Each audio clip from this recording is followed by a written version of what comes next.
Hey everyone, welcome back. I'm delighted to say I'm here with Alex Kane. Alex, nice to see you. How are you? Great to be here. Thank you so much. For the sake of the audience, can you just give them a bit about yourself, who you are, where you come from? I'm the founder and CEO of a company called Sporttrade. Sporttrade is a sports prediction market. We're live and regulated in 5 states.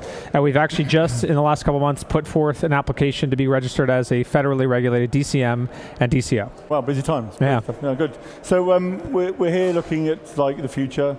Opportunities or issues you think the industry's facing at the moment? What's next? I think the big next thing is how are prediction markets going to, what's going to happen? Are they going to go to the Supreme Court? What are the states going to do? What is Congress going to do?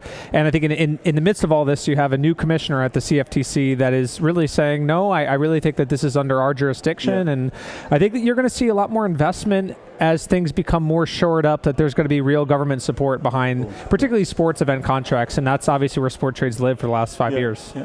So we're here in New York. It's sunny, thankfully, because it was raining the other couple of days. So why next New York? Why do you like coming here? Why do you think it's important for you and obviously the industry to come? Yeah, for us, it's, we're an exchange and we're really going to depend on intermediaries and brokers to support our business. Mm-hmm. You could think about Sporttrade like you might think about NASDAQ, right? NASDAQ doesn't go and acquire customers. Sure. So where does NASDAQ go to acquire its customers? Well, they go to the similar types of conferences, but for more financial trading. And so that's what next really is for us, because prediction markets being the new thing, whether it's, DFS companies, sweeps companies, regulated OSB companies, or even some crypto companies are all here. Mm-hmm. And those are our customers and potentially even investors to support the next phase of our growth. Yeah, great. And fast forward to next year, where we're going to be next year in New York, what would you say would be the defining thing about 2026? What do you think it's going to be?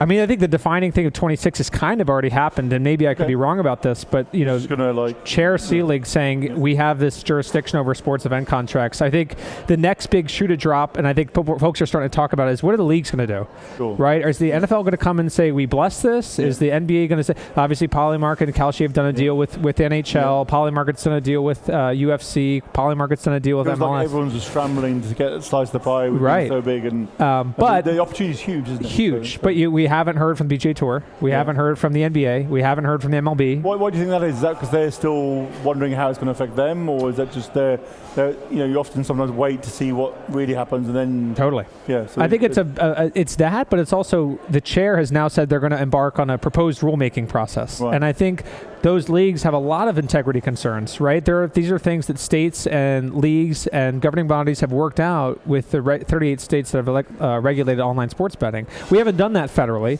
and I think if the folks like the PGA Tour or the MLB can get comfortable with, I don't want people betting on whether a college basketball player is going to miss the front end of a 1-and-1. I don't want to bet on referees. I don't want to bet on a player missing a field goal. I think if they can get comfortable with that, I think that this is an industry that's going to explode in growth, and maybe that's the big thing to look for the remainder of 2026. So we say the biggest shift happening in the industry. In one sentence, what would that be?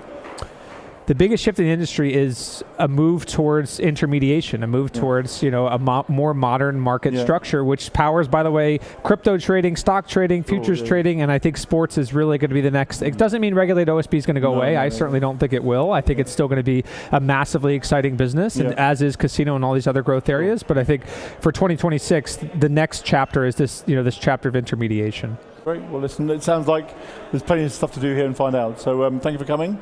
Appreciate it. Enjoy the rest of the show. Thank you.